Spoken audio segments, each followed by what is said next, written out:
En la sociedad, el 1% más rico posee la mayor parte del dinero, y dentro de ese 1%, un 10% tiene casi todo.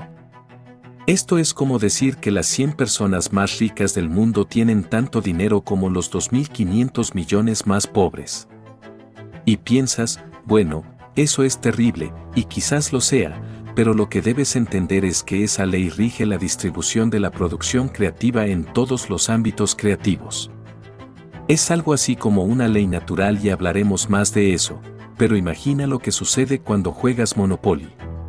Todos han jugado Monopoly. ¿Qué pasa cuando juegas Monopoly?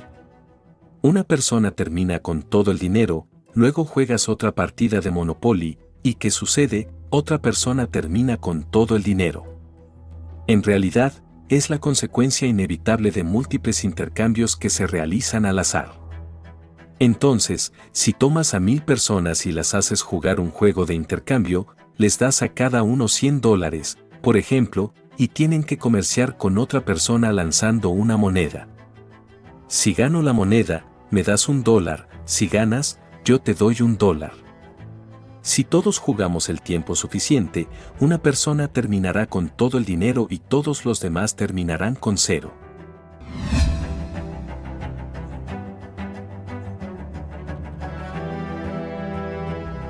Así que es una característica profundamente arraigada de los sistemas de producción creativa y realmente nadie sabe qué hacer al respecto, porque, por supuesto, el peligro es que todos los recursos se dirijan a una pequeña minoría de personas en la cima y una gran parte de la población termine en cero.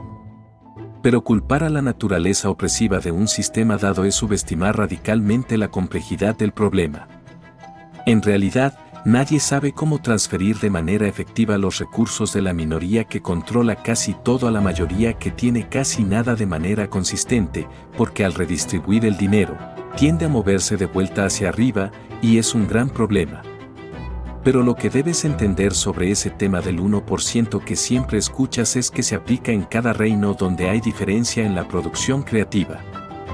En todos los ámbitos, no importa la cantidad de registros producidos, la cantidad de registros vendidos, la cantidad de composiciones escritas. Aquí tienes un ejemplo: 5 compositores producen la música que ocupa el 50% del repertorio clásico, como Bach, Beethoven, Brahms, Tchaikovsky y Mozart.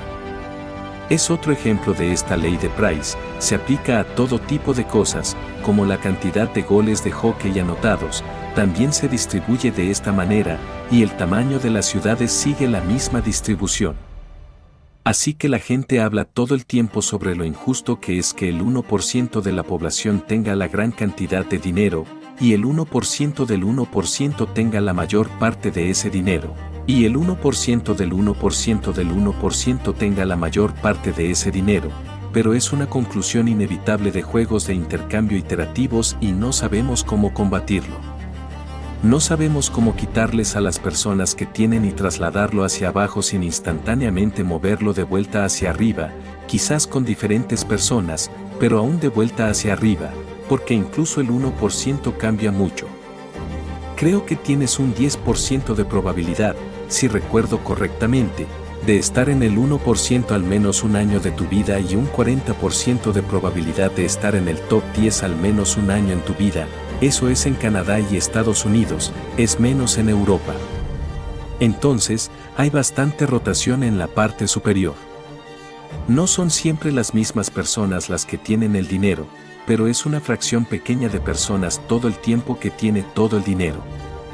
En fin, la razón por la que te cuento esto es porque después de que los campesinos recibieron sus tierras y empezaron a convertirse en agricultores, una pequeña minoría de ellos se volvió extremadamente exitosa, y esas personas produjeron casi toda la comida para Rusia y Ucrania.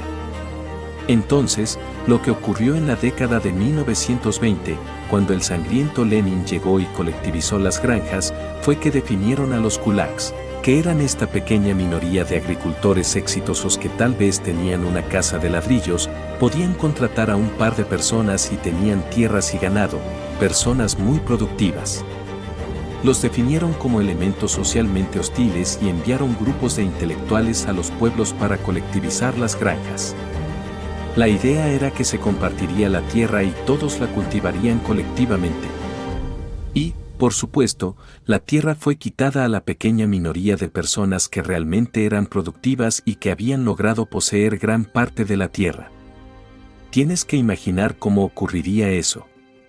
Bien, estamos en la década de 1920, después de la Primera Guerra Mundial, Rusia está en bastante mal estado. Los pueblos están llenos de hombres brutalizados que tienen trastorno de estrés postraumático y muchas personas que no están bien en absoluto.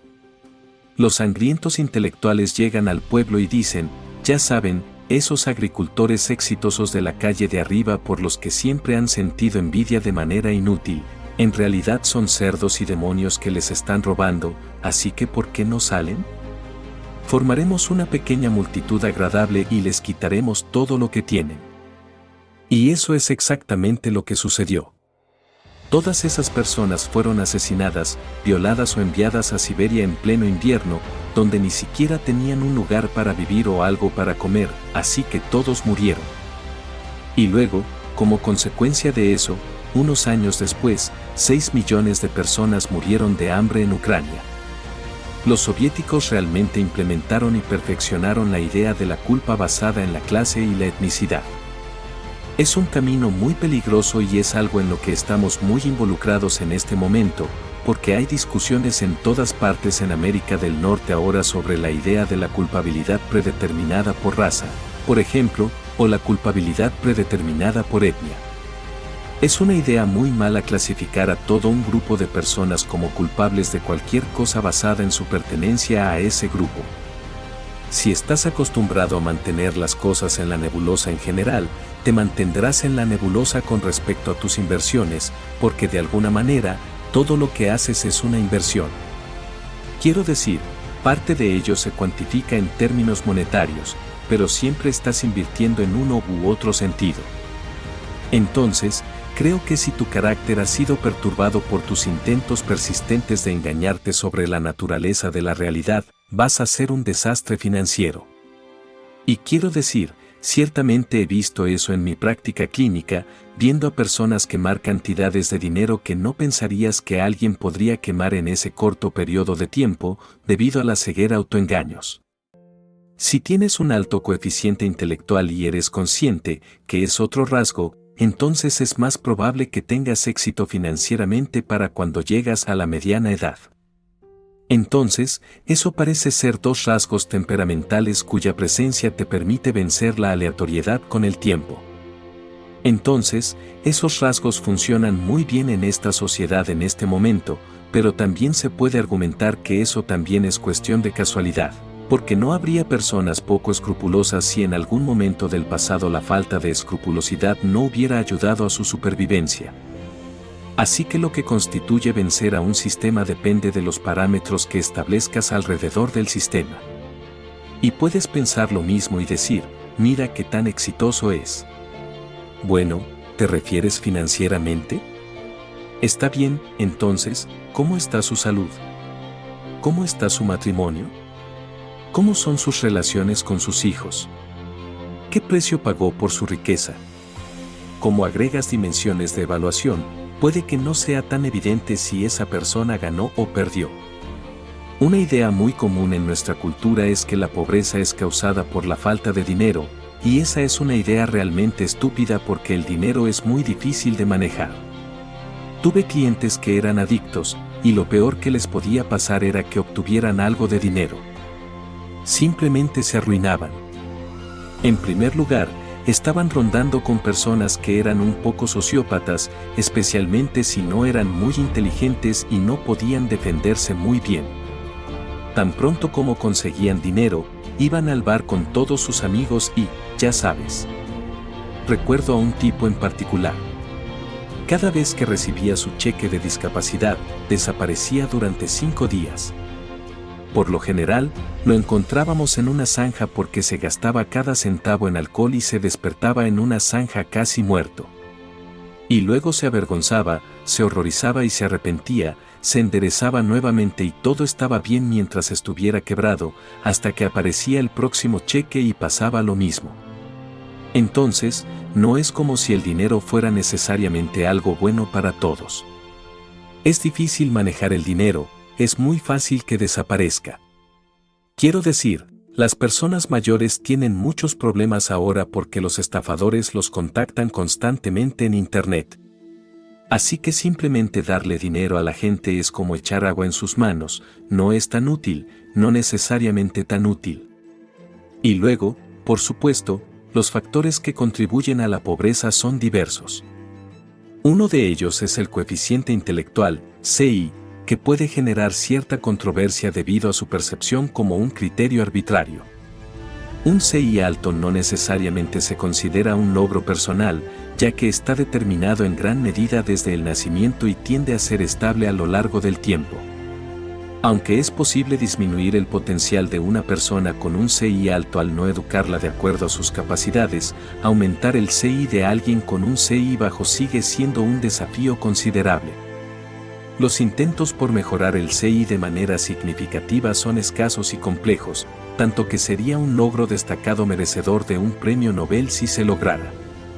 Esta disparidad en las habilidades de las personas es a menudo pasada por alto, lo que plantea un problema estructural subestimado tanto por los liberales, quienes señalan la injusticia social debido al desempleo, como por los conservadores, quienes creen que hay empleo para todos. En realidad, estas diferencias masivas en las habilidades individuales presentan un desafío significativo para nuestra sociedad cada vez más sofisticada. Tuve un cliente y le conseguí un trabajo voluntario, que es mucho más difícil de lo que piensas.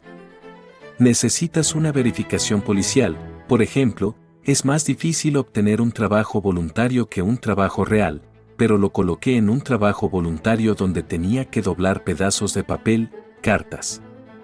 Trabajaba en una organización benéfica y tenía que doblar pedazos de papel en 3 partes para poder colocarlos dentro de los sobres. Luego, las cartas, que estaban en un montón, debían coincidir con los sobres adecuados, que también estaban en un montón, pero algunos eran en francés y otros en inglés. Entonces, los sobres en francés debían coincidir cuidadosamente con los sobres en francés, y si había un sobre fuera de lugar, entonces tenía que averiguar si eran los papeles los que estaban fuera de lugar o las cartas que estaban fuera de lugar. Luego, algunas de las cartas tenían fotografías adjuntas y no se suponía que doblaras las fotografías, pero no siempre estaban en el mismo lugar. Eso significaba que tenías que descubrir cómo doblar el papel en 3 de diferentes maneras sin doblar la fotografía. Y luego, la otra cosa es, y nunca me di cuenta de lo difícil que es poner un trozo de papel en un sobre hasta que vi a alguien que no podía hacerlo, y probablemente tenía un coeficiente intelectual de alrededor de 80. Si lo conocieras en la calle, no pensarías nada diferente de él, era un tipo normal.